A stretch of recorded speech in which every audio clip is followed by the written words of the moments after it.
Hey everyone, Andrew here. Just letting you know that this episode 99, that's right, one away from episode 100, where we talk about Crisis on Infinite Earths. Episode 99 is two parts in the same episode. The first part's going to be a conversation with Nick Myers, who has a Kickstarter currently going on. It's called Irkalla, a Harijan-Sequel, and you should check it out right now on Kickstarter. It has 11 days left as this is published, and you should check it out. And great conversation. I know Nick and I go way back, and it is definitely worth your time. The second part of this episode is a continuation of Mike and I just reminiscing and talking about our collection. We were having fun just talking through some of our lists that we had and which issues we remembered.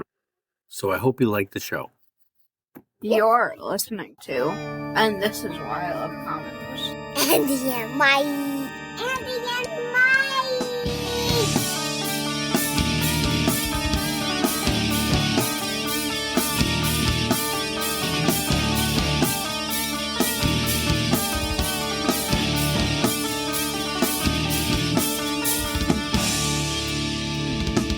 Please elaborate. Welcome to the podcast. This is Andy, and I have no Mike with me right now, but special guest Nick Myers, who's got a Kickstarter coming out. Like, it's out. It's right now out. You should check it out. We're going to learn more about it right now. Nick, thanks for joining us. Thank you for having me. We've known each other for a little bit of time, a couple years maybe. I don't know. Audience out there does not know you. You were a judge in one of our contests of the Babe bracket, best artist bracket ever. And so you are a friend of the show. And so I appreciate that. And then, of course, you have a new Kickstarter. It's been out a few days now. Why don't you tell us about it? Sure. Yeah. So it's basically a 125-page full-color graphic novel that is, I want to say it's kind of dystopian. Basically, a layer of the city that's above that's all utopian and has like all the beautiful things that happen. And then underneath it is all the grungy stuff that everyone sweeps away and stuff. And that's where our story takes place. It follows a group of kids trying to survive down there. And it's fun. I enjoyed it. It took me about 2 years to put it together. But, you know, when you're working full time and you got kids and a wife that you actually enjoy spending time with, you know, you got to share your time a little bit. Right. Absolutely. So we only had it for 20 days. And I think we're done with our first week. So there's 13 days left of it. It's been a lot of fun. I did this on a previous book.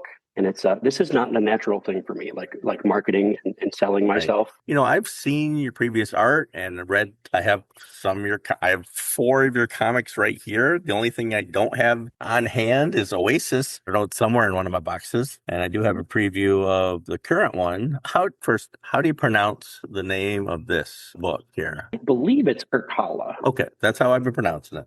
It's from Mesopotamian.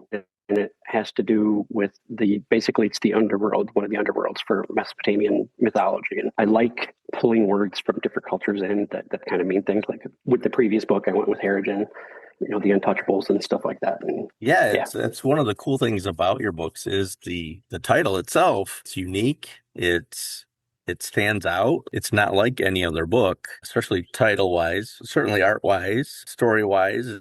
It's all very unique, very different. I was paging through some of it today, and just your art style, and your characters are very fluid. It's your creatures are very unique and amazing. And the story, you know, I was looking at this latest one, and you had a little surprise in there that took me back to the first issue. And I'm like, oh wait, I remember that. And I'm going through, and I'm going, oh, that's pretty cool.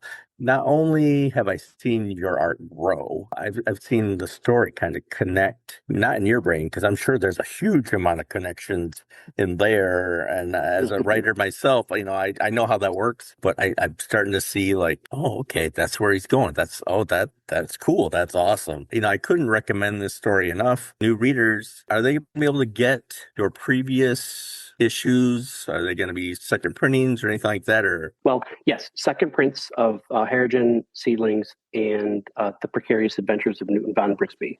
So all three of those. I kind of went through and I did some edits on some of them. Harijan and Seedlings is pretty much the same as it was originally printed. The Precarious Adventures of Newton von Brisby, which I think people should use in dramas like tongue twisters and stuff.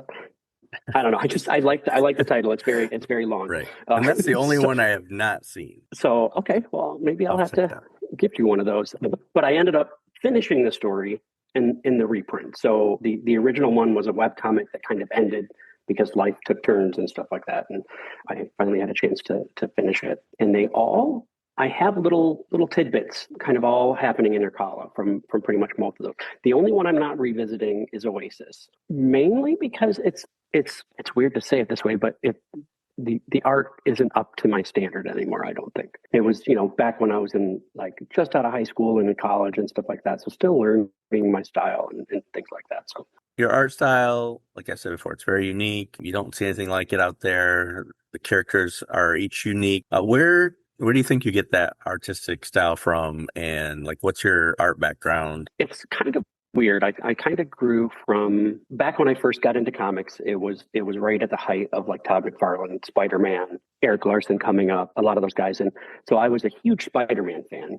Mark Bagley was the other Spider-Man artist that I really liked. Yeah. But it was McFarlane and Eric Larson that I really pulled from early on. And then probably as my taste kind of expanded and matured and stuff like that, I picked up Bone by Jeff Smith. I think Paul Chadwick, who does Concrete, is phenomenal. Like the details that he gets in his books is just crazy. And I would love to like one of these days get to that level. It's going to take a little bit. But the other one is Mobius.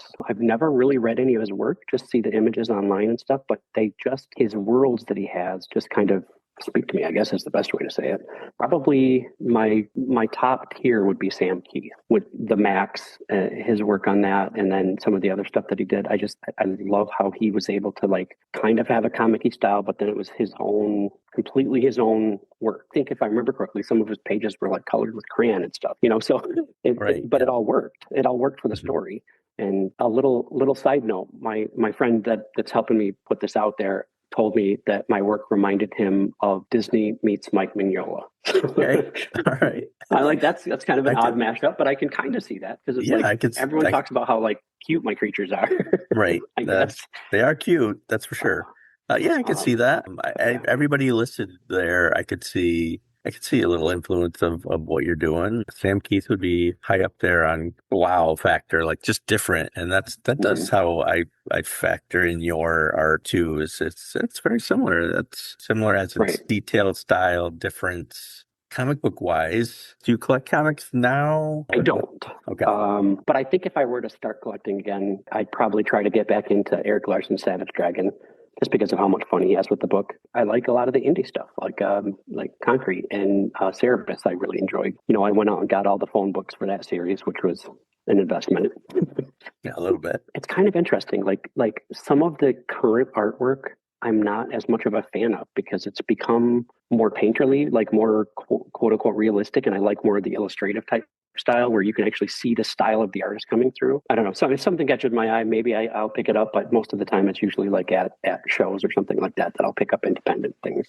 I can't recommend enough Something Is Killing the Children. The art style on that, I think you might appreciate. It's different. You can tell it's all stylized. It's James Tinian. The artist is Werther del Edera. I'll recommend that to you, and we'll talk again maybe and see how you like it. Well, let's talk about the Kickstarter. I wanted to talk about, you said this is your second Kickstarter. How do you like the process of that, just in general? Do you enjoy this prep work Kickstarter? Oh, no. Or I it kills you? Yeah. I wish that I had enough money to go out there and get an agent, so then I could just sit and draw and hand him stuff, and then he would deal with all of the I like to call it linear thinking, the logical thinking side of things. It's definitely something that I that I struggle with, and which is I'm very grateful to Nine Ravens and Anthony Harry for really helping me out. They're kind of publishing the book, and he's also really helped with organizing the Kickstarter and things like that. So yeah, I'm having never been in a Kickstarter involved. I just wonder, is it fluid, easy to understand, or does it get complicated? I think it's fairly simple, really. I think it's more, my problem is I get super anxious about it, so then I make things more complicated. a lot of it is point and click. Like you're not really like building things. They provide you with the structure basically, and you provide them with the product. So Okay. I've looked at other like crowdsourcing type things, crowdfunding type things, and just I'm just familiar with Kickstarter. Just It worked. So why change it? right.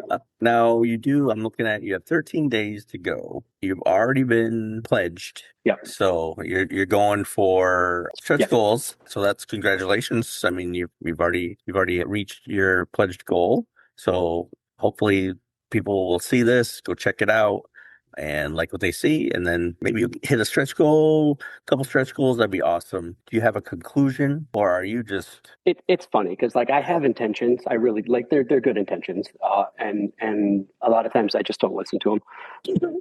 So I think in terms of having the story around these characters, around David and Virgil and Metis and Doc, I think they're moving on. I have a story in my head. It's already started developing. Got kind of the structures and some of the characters aligned and stuff like that. But it's going to be the next generation, like the kids that kind of learned. And as people finish Irkalla, they'll see that might point towards something further on down the road. They'll be involved in kind of like passing the torch, I guess, to the next book. I would hope. Just they're very good characters. I've had a lot of fun with them, and I don't like to not go back to my old characters, I guess. I can't wait to see how it ends. Do you have any other different stories that you want to tell after this? How soon can we see those stories? So there is one that Anthony and I are working on. We've already got the first issue kind of mapped out, and it has a little bit of a feeling of the Golden Compass. So like there's like fantasy, and then there's like sci-fi type stuff. You've got a talking bear. You have a little green test tube alien kid that escapes and is taken care of by this nurse. So like there's tiny little bits of like lone wolf and cub like sprinkled in there kind of thing.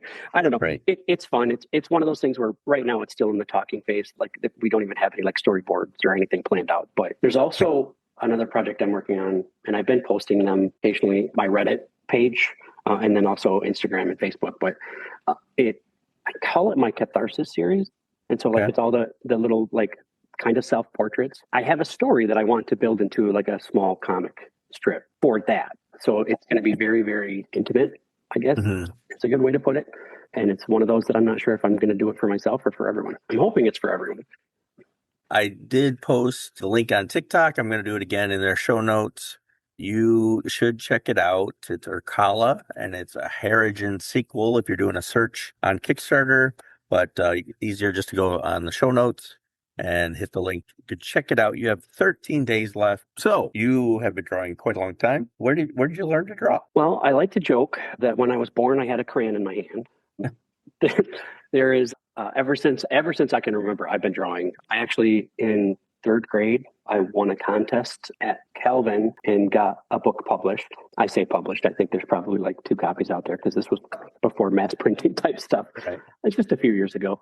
Still counts. And it was fun. It was about a swamp dinosaur that breathed a lot of fire and then made smoke. I don't know. It didn't make any sense after I picked it up and read it. But then throughout middle school and high school, like, I would draw. Like people are taking notes. I'm drawing Spider-Man or a monster or whatever. And I had a few drawings ruined where the teachers came up and grabbed it off my desk and crinkled them up. I went to Kendall and got kind of like a little bit of a traditional education for advertising and stuff like that, and realized I didn't like it. And I just like drawing and creating, and that's what I'm good at, I guess. Yeah, sometimes you have to go through it to figure out what part of it you like about it. Do you color your own? This one I did. Irkalla I did. The cover I had actually colored by a friend of mine in Texas, Freddie Lopez, who is freaking phenomenal. He's worked on some big books and stuff like that, but he has kind of more of a painted style, where mine is a lot more flat, old school, I guess you could look at it. And you letter your own pages? With Procreate, the program that I do, it basically it provides the font and I throw it in there. Oh, yeah. So you are a writer, artist, colorist, letterer, editor. Yep. This is your baby. Yes. And then you have an accomplice so. who helps you along. Yeah. Wow, that's awesome. That must feel good when the book's out and in your hands. Like this is mine. It does, but I've had people tell me you just create art for yourself. And I get that. I do. But in my opinion, in art, art can't exist in a vacuum. Once an artist, I'm going to get a little philosophical here, but once an artist creates something, like Irkalla, my book, my job is done. I poured all my soul into it, and I created things and stuff like that. And then I kind of release it into the world and hope that other people will bring it and read it. And then whatever they get out of it is their interaction with the book. You know, because so many times I've had intentions to where I want this to mean something and somebody else reads it completely differently, which is cool. I think that's one of the things I love about art the most. You could have 50 people with 50 different opinions on it. I know, like from personal, like when you're creating something, you might have a favorite character, and all these people are gonna love this character, and then they don't, and then they like your secondary character. You know, you just never know how people are going to view your thing, you know, your creation. Part of the joy of it, even in a podcast. Yeah. How do you know Mike? Mike and I went to high school together. Okay. I'm in ninth grade. He was in my algebra class, and he sat right in front of me, and he drew a little Spider-Man, and I didn't know him or anything like that. And then this is Mike. He cut him out, and he was swinging him around like webbing. And I said, I got to know this guy. You know, this is my kind of person. So, yeah, I've known him since ninth grade. Yeah, that's cool. That's fun. That's nice, because I have some friends of mine that I went to high school with, and we still 2 or 3 nights a week we'll get online and play Catan. There's like an online version of Catan that we can play. Usually it's like an hour and a half or so, but we'll chat. And I mean, isn't that what it's all about? Having long-term friendships and stuff like that. I mean, it certainly helps get through life. Oh, definitely. I think that was like imperative getting through the whole pandemic and stuff like that, when you couldn't do anything. It's like that's when the whole Catan thing kind of blossomed for us. That's because we started playing online games, so we found that one. Irkalla, it's a Harijan-Sequel, and it is on Kickstarter right now. The link is in the show notes. You should check it out right now. Nick wants to share his art to the world, and I don't blame him. It's really good. You should enjoy it, and if you do, let us know.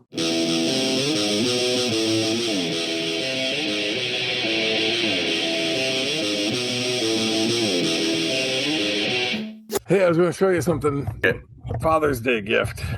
The missus picked these things up for me, and I thought they were pretty dang amazing. But vintage He-Man, they're sun catchers, so they have these little tiny hooks in their head. But they're like 1980. I would probably put these things at like 82 or 83, 84, somewhere in there. But that's cool. They are like, they originally were like clear, and you got like these little watercolor paints, and then you could paint them. Like those are official ones, huh? Yeah. Like here's Ram Man. Oh, that's sweet. And just the way that the paint pools up in this plastic gives them that stained glass, and you're supposed to hang them off of your windows and stuff. But you got like 7 of them. And my favorites are obviously the He-Man and the Skeletor. Oh, that's cool. Yeah, so these are vintage. And they'll go in my vintage cabinet that I have behind me, you know, with the 80s stuff. But man, I'm absolutely in love with all that. Yeah. Did you know those existed and just hadn't seen them, or? I knew of them, you know, and one of the reasons why I did get into the Masters Universe collection was for the fact that there was just so much random stuff, you know, pencil cases to, you know, just truly, truly random stuff. I felt like if I'm going to be, you know, beholden to doing one line, this is the one line to do, because it is such a deep line of just random goods. So I was very much like, yep, got to get this one. Got to get this one. That's pretty cool. Yeah, it was a good day. We saw the Masters of the Universe movie again. Oh, yeah, we should talk about that next episode. Yeah, that'd be good. Yeah. I saw The Mandalorian and Grogu. I saw a Star Wars movie. You saw a He-Man movie. Wow, how could it get any better? Right? Well, it could if there was room for sequels for them, because it ain't going to happen. Mando was okay. I mean, I'm not gonna say it was the best ever. It was a couple good episodes put together, but yeah, some cool moments. Like every Star Wars movie, it was good in parts, and some parts were like, yeah, okay.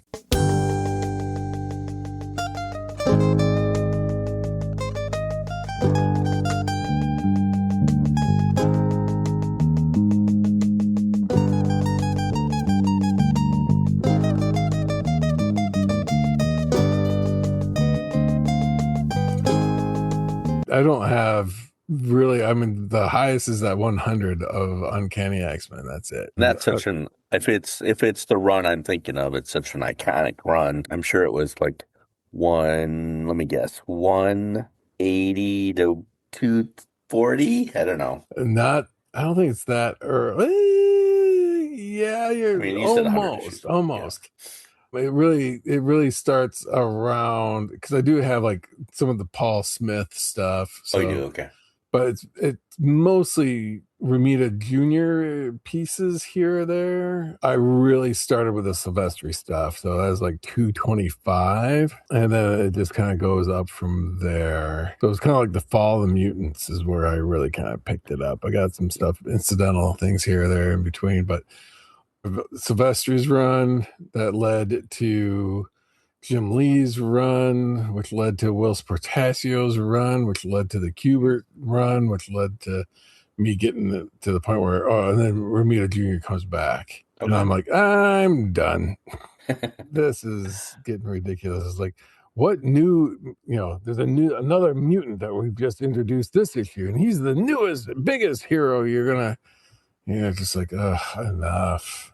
And I mean, you could even tell that Claremont was just kind of like running out of ideas way back when, and then they gave him the boot, and they made that whatever Fabian Narcisse or whatever. Yeah, he took over, and even that's like, I'm good. Yeah, you have. It seems I've sold my X-Men once, my entire run of X-Men, and then I've bought back some stuff over the years. That's how crazy I am. So I have some issues that I used to have. Like I used to have Gambit's first appearance and all that. Oh, yeah. Don't have that anymore. But I have a good run of like 165 to 220, and then a spattering after that. But I also have a couple in the double digits, like 60, 61, 69. Oh, wow. But not many or anything like that. And I know what Uncanny I loved, so I went back and bought that again.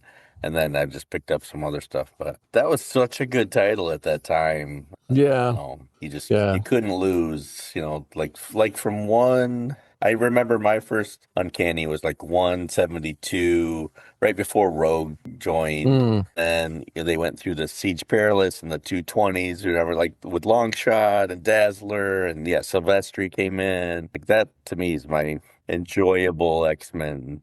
Yeah. And then after that, with Lee doing just the X-Men title, I got probably the first 20 of those or something like that. But man, that was a good time to be an X-Men fan, though. Yeah, because I mean, you had X Factor, you had New Mutants, you had X-Men, you had so there's plenty out there. Excalibur, I was a big Excalibur fan. Right. Alan Davis, come on, he's awesome. That's true. That is true. I forgot about it. Yeah, it looks like as far as the X-Men title, it looks like I got more or less the first 30 when Jean Grey and Scott Summers gets married. Okay. And that was it for that. First 30, you said? Yeah. Okay. I have the first 29. I'm missing 30. The wedding issue. Yeah. Yeah, and it's like, I look and it's like, Jim Lee didn't stick around really that terribly long. I mean, he didn't even make it, I don't think, the full year. Maybe he did, but wasn't much longer than that. Yeah. Yeah. And it's like, we made a special title for you. Okay, cool. Thanks. Bye. What about this title? Yeah. I just remember when his art came out, it was just like, we were all stunned by it. Like how many lines, but it was so detailed. Like I just remember going, this is the greatest ever. And it probably still holds up. I haven't actually gone back and read any of those again, but I mean, it was liney, but back then we were just, new artist, and he obviously had talent, and it was just, that was a crazy, crazy time to be a comic collector. Yeah, it was super enjoyable. You felt like you got to know some of them, but then enamored by that whole Image crew before they got into Image. And then once they got into Image, it was kind of like, yeah, I'm kind of done with this group. Yeah, after a couple months of that, Yeah. Well, yeah, that's good. But missing deadlines and stories that were just like, what the heck is this crap? Well, yeah, and as good as their new stuff was, I just wanted them to draw the stuff I like, like go back to X-Men, like Yeah. just draw the stuff I really want you to draw.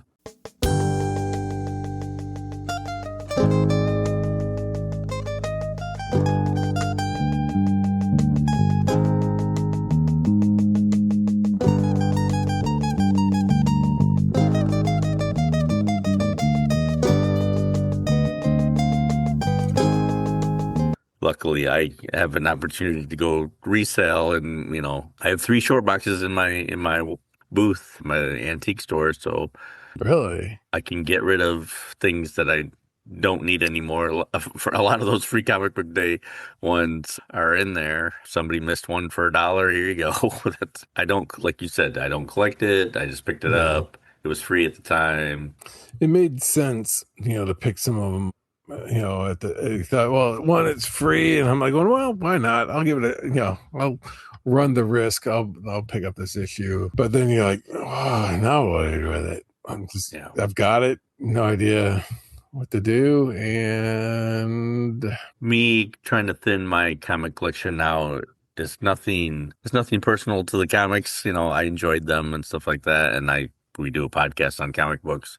It's more like, I'm never gonna enjoy this series anymore. I've read it, probably read it a couple times, and I need room, or it's more of a space kind of thing, or like none of my kids are interested in this, so me passing it on to them is irrelevant for this series. There's only a couple of books that they would want, and I might as well just sell them to someone else who wants them and make some room in my house for other things. And that's kind of where I'm at with my collection. I love comics, but I can also read them digitally, and I'll be fine for most of them. I mean, I still love the hold comics. Yeah. And, some I'll have in trade, some, I've kind of gone trade route on a few choices, and so I don't need the individuals. I don't need 2 copies of something I just enjoy to read. And so, I'll pass those on to people who collect those. And, I've been there before. That was me a while ago. That's kind of why I'm thinning out my books. But I'll always have some short boxes of Legion and Titans and, Avengers. The ones that mean the most to me, I'll still have those. And everything else is just, free to go. Yeah. Are there books that you have gotten rid of that you're like, oh, why did I do that? Sure. My Uncanny X-Men series. We just talked about with the first appearance of Gambit and all that stuff. Yeah, I mean, yeah, there's stuff I wish I hadn't sold, but nothing really as much as I thought. I sold all of my burn run of Fantastic Four. I just never could get into it. Other than a few issues that are hard to get now, like first Deadpool or whatever that I've already sold. That kind of stuff was hard to get, but I profited from it, and if I wanted to read it, I still can somewhere. It's just I don't own it. Now, when you were getting rid of them, were you finding that it better to sell key issues as a standalone, or was it easier or better to sell them as a run and include that key issue in that run? Yeah. I mean, I've done both. Like, we'll talk about the Gambit issue. I didn't sell that individual. I sold that in my run, but I included, it's more expensive, the run. Like, I did mostly eBay and stuff like that. So I added it in there, but I mean, the guy still got a great deal. But so I kept that as a run, but like the Deadpool stuff, I did individually just because I knew those would sell. Like, someone's just looking for a first appearance. He doesn't care about the rest or anything like that. So a lot of the key issues I'll sell independent. I think you'll just make more that way. But there are people that, even if the key's missing, they want the run. When I did the Fantastic Four, there wasn't really a key in there. Maybe there was, but I just did the entire run of burn and lump sum. Here you go, and it was a lot easier to sell that way than just doing each issue as a single entry, and then you're only selling every 5 issues. Like, then you'll have a clump of a knot of a run, and you're gonna get screwed eventually on that. So here's the Yeah. run of it, enjoy it. Yeah, because there's some of them where I'm like, yeah, this is just too difficult to either part with, or I've got this issue and it has some meaning, but I'm like, a lot of these though, even if I were to dump them, it's like, who's gonna want them? I mean, because I have Conqueror of the Barren Earth. That was a DC title. That was like Gary. Why am I drawing a blank on the guy's name? Jerry Conway. Yeah, and it was one of those where it's like sword and sandal John Carter kind of, but for DC Comics. Yeah, And I've got them all. It's a 4-issue series, but I've got them all. No one is going to want it. No one's going to go like, thank you, I'll take these. Going through those issues, there's some that I'll just put out there. Here's the Time Masters run. 8 issues, $10, like if you look and see what everybody else is selling it for and just undercut it by $2, put it, buy it now, and you'll be done with it. Like somebody will pick it up. You're the best price out there. Boom, you're gone. As long as you've not lost any money, get your shipping right and all that stuff. You get a couple bucks out of it. That's probably the best you're gonna do on some of the unpopular stuff. Yeah. Otherwise, I've been throwing books for $1 in my room antique place, and just if you find it, that's great. It might be worth $3 or $4, but if I put it for $1, someone's gonna get it. If it's around the price that you can get it on eBay or whatever, no one's gonna pick it up. And I think a lot of sellers have a hard time. This is worth $10. Somebody bought it for $10 on eBay. This is worth $10. I'm gonna get $10. It's like, yeah, you probably won't. That was everybody else on there has it sold for $4. Just go for the $4 and get your money and get out. Yeah, just keep on moving. There's some on here there, it's like, man, do I buy, again, this is another one of those cases, do I buy the ones that I'm missing so that it can be a full run so that I can just flip it? It's like 2 issues short of having the complete X. And if I have that 2 issues, then I can say, okay, it's the complete run of this, as opposed to, okay, I've got issues 1 through 6, 9, and 12, or whatever. You're like, oh man, no one's going to buy that crap. And really, that just depends on, if you can get it dollars or dollar bins on those 3 issues, it's probably worth getting those and then complete set for 20, that's, you're not profiting as much as you would have, but if you're filling in issues for $4 or $5, forget it. No, don't do that. But if you get them cheap, it's usually, I've found you're going to sell it more if it's a complete line. Or if sometimes if you're just missing one, you can say, I got 1 through 6, 8 through 25, they'll see that as a big run too, Or you can keep them and love them and hug them. Yep.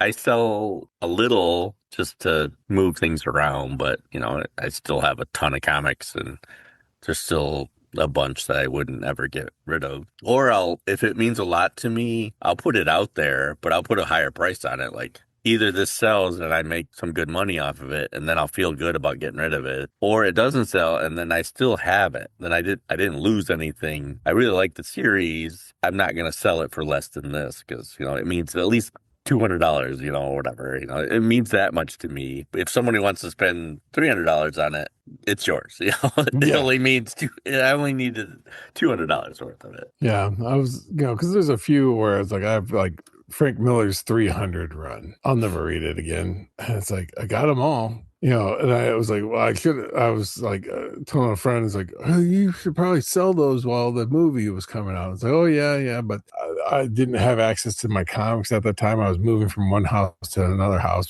city to city. And it's like, I didn't have it when the movie was coming out. So it's like, I missed out on that. And then, the same with the Watchmen, it's like, yeah, I could probably unload my Watchmen series. And you're just like, yeah, they don't have, there's only, like you said, there's maybe a few that I'm like, sentimentally, I know exactly where I bought that. I know why I bought that. Can't see myself parting with this. Yeah. Have you ever sold like a grab bag of comics where it's just like, here's a random issue of this, random issue of that, random issue of this? Or was it always just like, no, it's got to be kind of... Yeah, I've never done a grab bag just because I feel the first person who, like, if I make a dozen grab bags, I'm gonna disappoint someone, because they're not that great, It's just I just feel like I want you to know what you're gonna get and then not be upset with me, like this is what you got. I put $1 on it. That's the transaction right there, I do like, I also, I sell other things too, and I've been selling magic cards and stuff like that.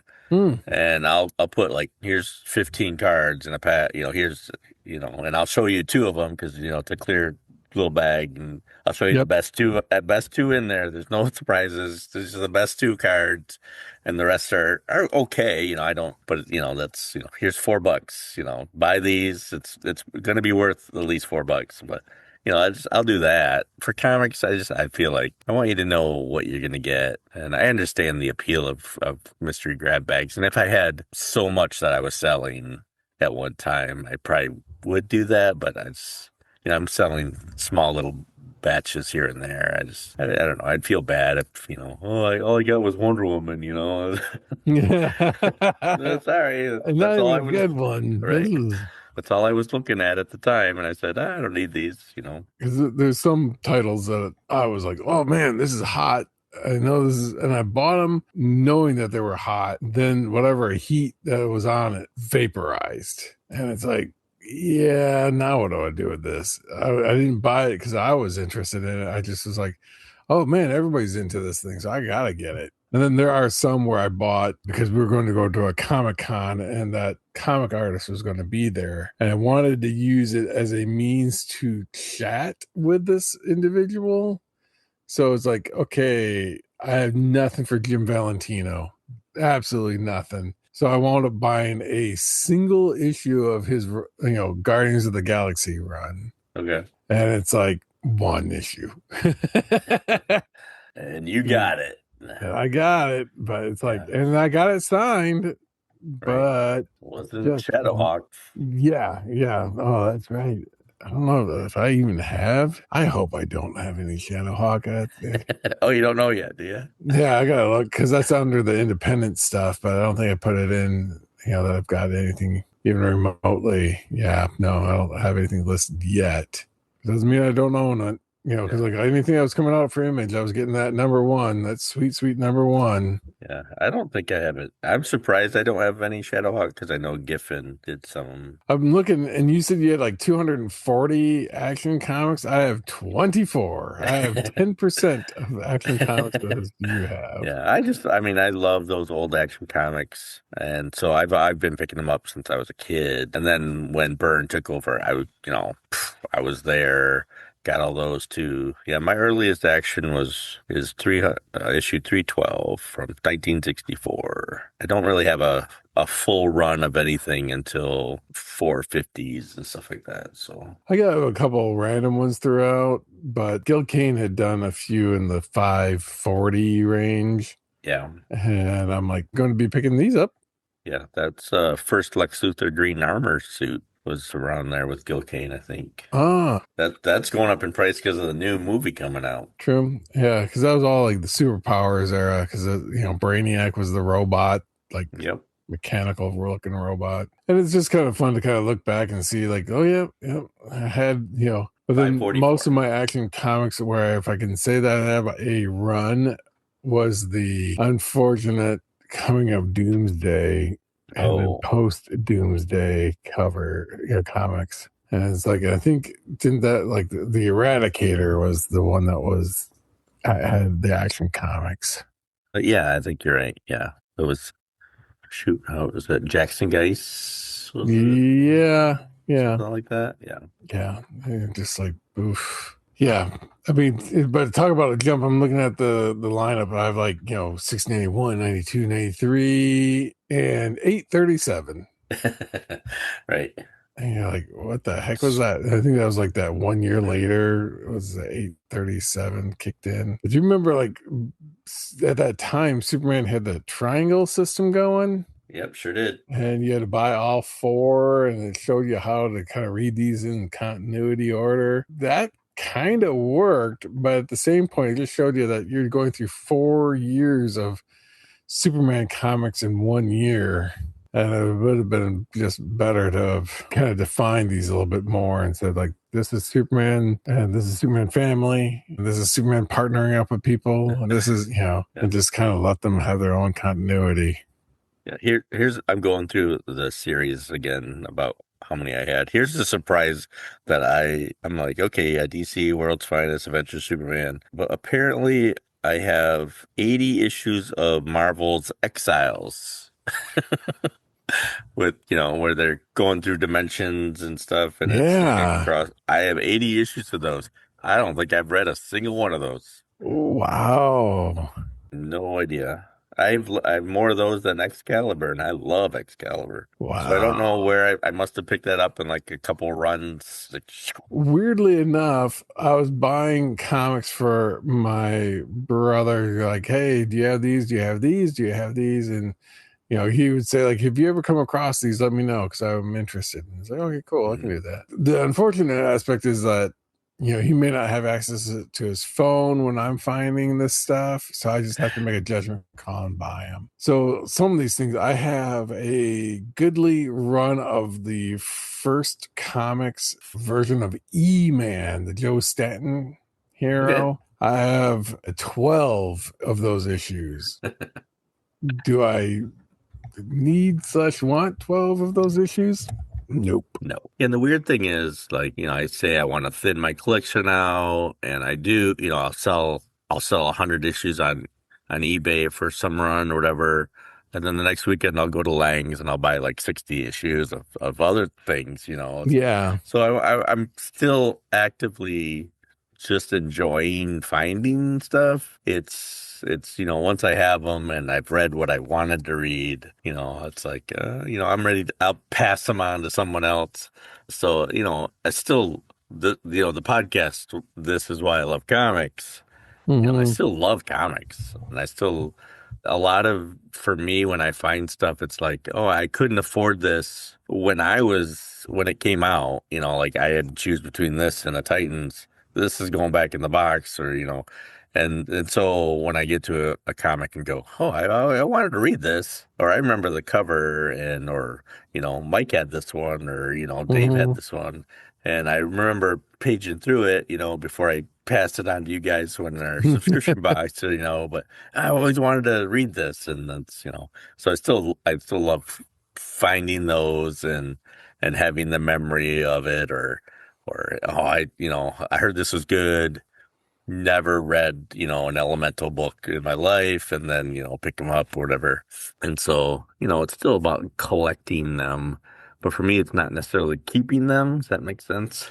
Yeah. The quest, the hunt, that's always kind of been a top priority. That's like, I got to find these missing issues. Yeah. Don't care if it's good or not, but I'm missing these, like I kind of have to read them. Yeah, I will say that Lang's, you mentioned them, probably has the best solution to comics that I've seen. Because it's like you can really boil down comics to it's a key issue or it's not. That's pretty much how they do it.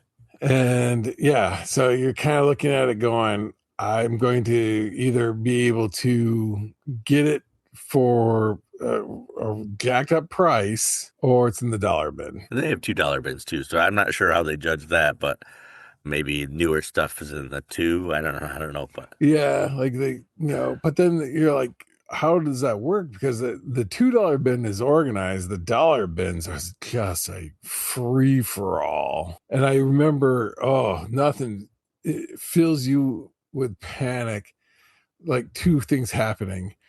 One, somebody else is coming into the dollar bin area with you. And it's like, dang it, are they grabbing the comics that I'm looking for? Are they getting the ones that I wanted? Is this, and then that's part one. Part two is when you've gone through and say, okay, finally, I got through this whole row of comics. Wow, that was, and then you see one of the staff members come by and they've got a handful and they're just jamming them into random spots into any open box, and you're like, oh, do I go back and see what he just dropped off? Yep. It's like that's more than what that's more than what I can do. Yeah, I've had some great experiences there at Lang's. Like when I would go there a lot, they one of the workers there would recognize me and go, "Hey, the newer stuff's over here." Like we just shoved in a bunch of stuff and we put them right over there, and those 4 boxes are like, "Okay, thanks."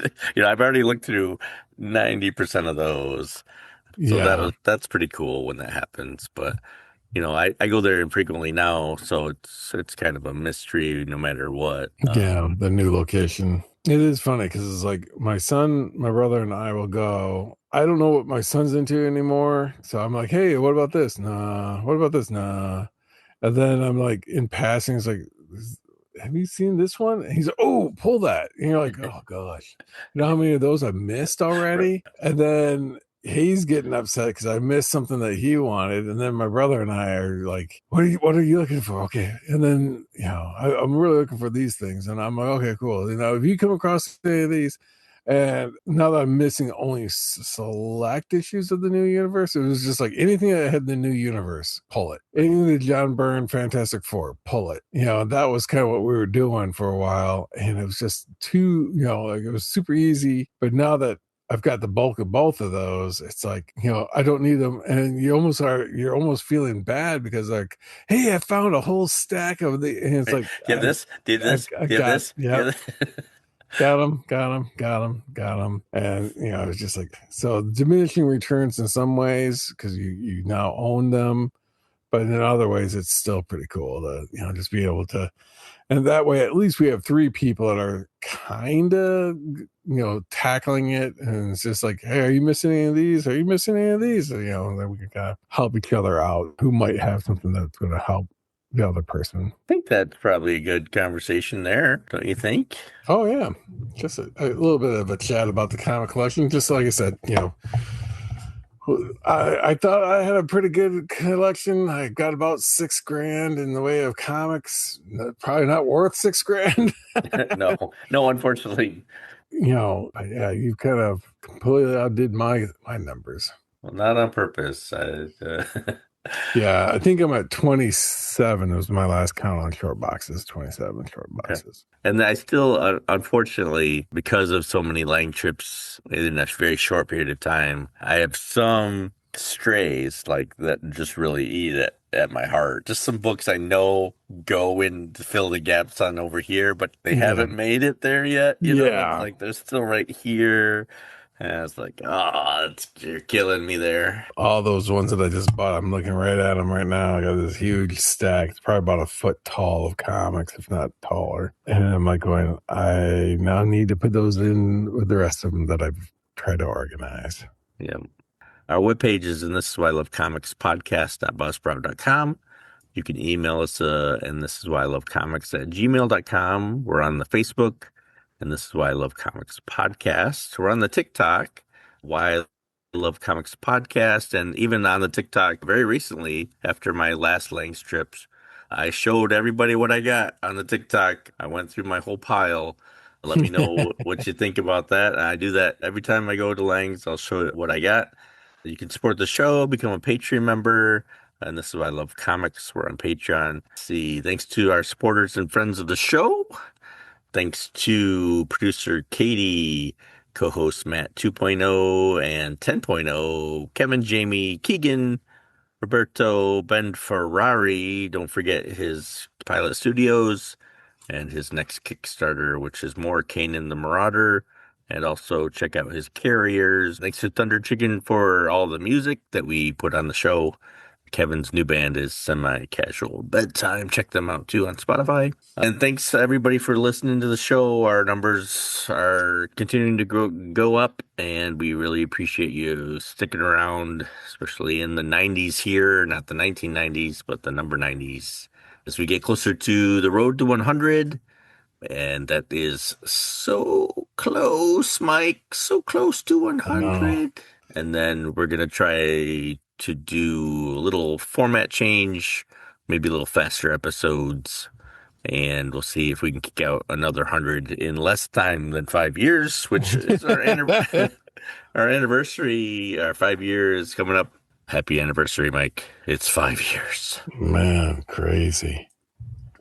Yeah, I remember getting the first one. It's like, dang, doing the first one was so nerve-wracking. Yeah, it was. It was very. What are we doing? How do we do this? Hello, everybody. How do I edit? And now we're just laid back in the chair. Yeah. And that's it. Oh, are we recording? I thought we were just chatting. Right. Yeah. That's the fun of it. Check out the Kickstarter. Our webpage is and this is why I love comics podcast.buzzsprout.com. You can email us at and this is why I love comics at gmail.com. We're on the Facebook and this is why I love comics. We're on the TikTok at Why I Love Comics Podcast, and you'll see a lot of me there. You can support the show. You can check out Jamie's YouTube show. Thanks to producer Katie, Matt 2.0, Kevin, Jamie, Matt 10.0, Keegan, Roberto, Ben Ferrari, and now Nick Myers is going to be on that list too.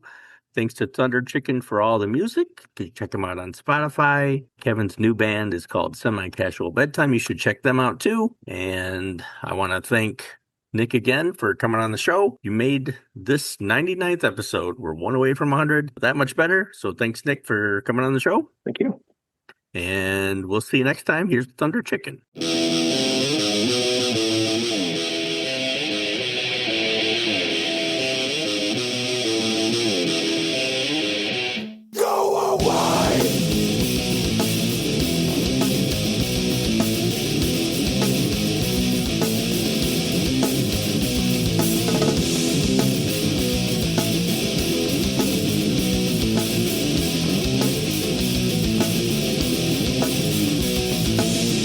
Don't know why. 55 is the new 25, right? I mean, it's right? Well, sure. Yeah. Yeah. Okay. Whew.